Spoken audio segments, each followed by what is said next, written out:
அனைவருக்கும் வணக்கம். மிதுனராசினியர்களுக்கு அதிசார பெயர்ச்சியாக கடகராசிக்கு குரு பெயர்ச்சியாகி அங்கு உச்சம் பெறுகிறார். இதன் காரணமாக மிதுனராசினியர்களுக்கு என்ன மாதிரியான நன்மைகள் எல்லாம் ஏற்பட இருக்கு, கிரகநிலைகளின் ரீதியாக அமையிருக்கும் சாதகங்கள் என்ன, பாதகங்கள் என்ன, மேலும் என்ன மாதிரியான நன்மைகள் எல்லாம் உங்களுடைய வாழ்வில் ஏற்பட இருக்கு, குறிப்பா இத்தருணங்கள்ல கிரகங்களுடைய சஞ்சார நிலைகள் என்ன என்று பார்க்கும்போது இத்தருணங்களை பொறுத்த வரைக்கும் ராசினியர்களுக்கு குரு பகவான் கடகராசியில் உச்சம் பெற்று சஞ்சரிக்கிறார். சிம்மத்தில் சுக்கிரனும் கேதுவும், கன்னிராசியில் சூரியனும் புதனும், துலாம் ராசியில் செவ்வாயும், அதே போல் கும்பத்தில் சனி வக்ரகதியிலும் ராகுவும் இணைந்து சஞ்சரிக்கிறாங்க. இந்த கிரகங்களுடைய சஞ்சார நிலைகளின் காரணமாக மிதுனராசினியர்களுடைய வாழ்வில் இந்த குரு பகவானுடைய உச்ச பெயர்ச்சி நிகழக்கூடிய இத்தருணங்கள்ல குடும்ப சூழ்நிலை ரீதியாக உத்தியோகம், தொழில், வியாபாரம், கலைத்துறை, அரசியல் துறை, மாணவ மாணவிகள், விவசாய துறையினர், பெண்மணிகள் என அனைவருக்குமே என்ன மாதிரியான நன்மைகள் எல்லாம் ஏற்பட இருக்கு என்பது குறித்தான முழுமையான பதிவு தான் இந்த வீடியோல நம்ம விரிவா பார்க்க போகிறோம். அந்த வகையில மிதுனராசினியர்களை பொறுத்த வரைக்கும் உங்களுடைய ராசி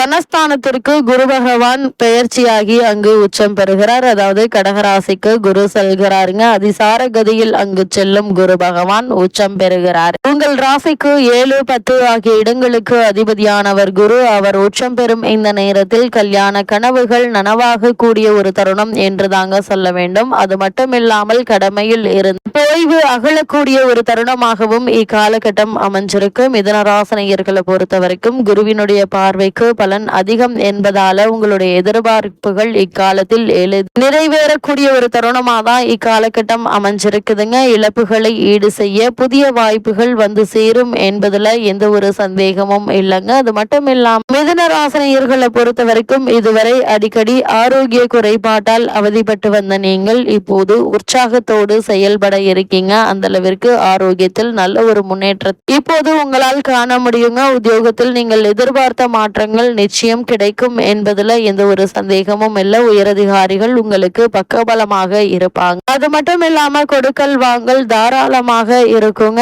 வளர்ச்சிக்கு உறுதுணையாக பிற இனத்தார்களின் அறிமுகம் உங்களுக்கு கிடைக்க இருக்கு. இந்த அறிமுகம் உங்களுடைய தொழில் மற்றும் வியாபாரம் மற்றும் உத்தியோகத்தை அடுத்த கட்டத்திற்கு எடுத்து செல்வதற்கான முயற்சிகள்ல நல்ல ஒரு முன்னேற்றம் ஏற்பட இருக்கிறத தெளிவாகவும் உறுதியாகவும் எடுத்து காட்டுதுங்க. இவ்வளவு நாட்களாக மூடி கிடந்த தொழிலுக்கு சிறப்பு விழாக்களை நடத்த இருக்கீங்க. வாடகை கட்டிடத்தில் நடைபெறும் தொழிலை சொந்த கட்டிடத்திற்கு மாற்றும் முயற்சி கைகூடக்கூடிய ஒரு தருணமாகவும் இக்காலகட்டம் அமைஞ்சிருக்குதுங்க. அந்த அளவிற்கு சந்தர்ப்ப சாதகங்கள் உங்களுக்கு உறுதுணையாக அமைகிறது இந்த குரு பகவானுடைய உச்ச பெயர்ச்சி நிகழக்கூடிய இத்தருணங்கள்ல. அது மட்டும் இல்லாம இக்காலகட்ட கிரக நிலைகளை ஆராய்ந்து பார்க்கும் போது இத்தருணங்கள்ல உங்களுடைய ராசியில் குரு சஞ்சரித்ததை காட்டிலும் தற்போது குரு பகவான் தனஸ்தானத்திற்கு பெயர்ச்சியாகி அங்கு உச்சம் பெற்று சஞ்சரிக்கிறார். எனவே சென்ற காலகட்டத்தை காட்டிலும் இத்தருணங்கள்ல உங்களுக்கு ஏற்பட்டு வந்த சிறு சிறு பிரச்சனை அனைத்தையும் நீங்கள் சமாளிக்கும் ஆற்றல் உங்களுக்கு உண்டாகக்கூடிய ஒரு தருணம் என்று தாங்க சொல்ல வேண்டும். வளர்ச்சி பாதைக்கு நண்பர்கள் வழிகாட்டுவாங்க. புதிய முயற்சிகள்ல நிச்சயம் வெற்றி கிடைக்கும் என்பதுல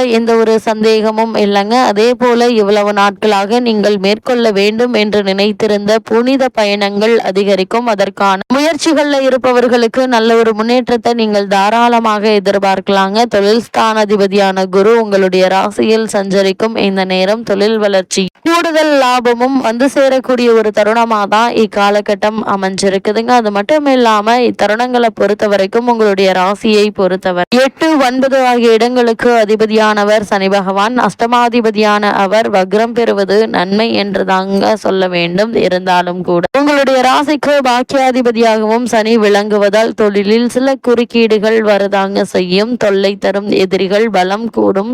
அது மட்டும் இல்லாமல் உற்றார் உறவினர்கள் ஒரு சிலர் உங்களை விட்டு விலக நேரிடுங்க. அதனால் கவனமாக இருப்பது நல்லது. சில முயற்சிகளை பலமுறை செய்த பிறகுதான் வெற்றி காண முடியும் என்பதை மனதில் நிறுத்தி எந்த ஒரு காரியத்தையும் எடுத்தோம் கவுத்தோம் என்று தடாலடியாக மேற்கொள்ளாமல் ஒரு முயற்சியை எடுத்தால் விடாபிடியாக அந்த முயற்சியை மேற்கொண்டு நீங்கள் வெற்றி காணக்கூடிய ஒரு தருணமாக தான் இந்த குரு பகவானுடைய உச்ச பெயர்ச்சி அமைஞ்சிருக்குது. பண தட்டுப்பாடு அதிகரிக்கும் நேரம் இது என்பதால கைப்பணத்தை தேவையில்லாத விஷயங்களுக்கு அனாவசிய செலவுகளை மேற்கொள்ளாமல் அவசிய செலவுகளை மட்டும் மேற்கொள்வது நல்லதுங்க. அதே போல பொது வாழ்வில் இருப்பவர்களுக்கு புதிய பொறுப்புகள் கிடைக்க இருக்கு. தொழில் மற்றும் வியாபாரம் செய்பவர்களுக்கு கூட்டாளிகளால் பிரச்சனைகளை சந்திக்க நேரிடுங்க. உத்தியோகத்தில் உள்ளவர்களுக்கு திறமைக்குரிய அங்கீகாரம் நிச்சயம் கிடைக்காதுங்க. கலைஞர்களுக்கு முன்னேற்ற பாதையில் சில குறுக்கீடுகள் வரலாம், அதனால் அதிக கவனத்தோடு இருப்பது அவசியங்க. மாணவ மாணவிகளுக்கு மறதி அதிகரிக்கும். பெண்களுக்கு குடும்ப சுமை